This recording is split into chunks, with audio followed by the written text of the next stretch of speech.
দেশে হাম আক্রান্ত উপসর্গ নিয়ে মৃত্যু বাড়ায় পরিস্থিতি জটিল হচ্ছে। গত 24 ঘন্টায় ময়মনসিংহ মেডিকেল কলেজ হাসপাতালে হাম উপসর্গ নিয়ে আরও এক শিশুর মৃত্যু হয়েছে। এ বিষয়ে আরও জানাতে যুক্ত হচ্ছেন সহকর্মী ইমরান হাসান রাব্বি। ইমরান, ময়মনসিংহের হাম পরিস্থিতি জানাবেন। টিকাদান কর্মসূচির পরও হাম নিয়ন্ত্রণে আসছে না কেন, কি বলছেন চিকিৎসকরা?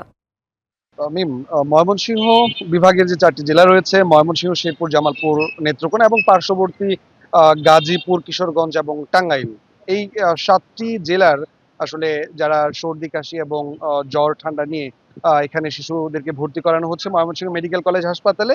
এবং আমরা দেখেছি যে গত 17 মার্চ থেকে শুরু হওয়া এই হামের প্রাদুর্ভাবে এখন পর্যন্ত 64 জনের মৃত্যু হয়েছে। আমরা কর্তৃপক্ষের সাথে কথা বলেছি, এখানে বিভাগীয় স্বাস্থ্য বিভাগের যিনি দায়িত্বে রয়েছেন তার সাথে আমাদের কথা হয়েছে। তিনি বলেছেন যে ইতোমধ্যে ময়মনসিংহ বিভাগের যে হামের জরুরি টিকাদান কর্মসূচি, সেই টিকাদান কর্মসূচি ইতোমধ্যে সম্পন্ন হয়েছে।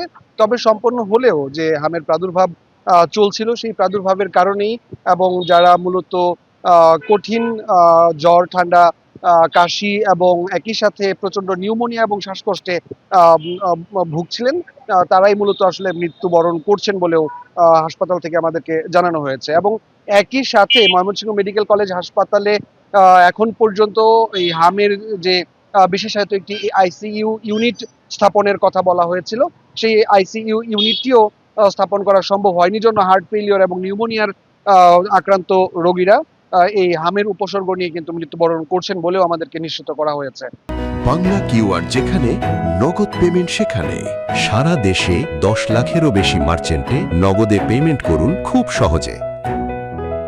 তবে আমরা যে জিনিসটি দেখেছি যে হামের প্রাদুর্ভাব এবং হামের উপসর্গ নিয়ে ময়মনসিংহ মেডিকেল কলেজ হাসপাতালে যে রোগীরা ভর্তি হচ্ছিলেন, সেই রোগীর চাপ কিছুটা কমেছে। এখন পর্যন্ত 87 জন ভর্তি রয়েছে আজকে।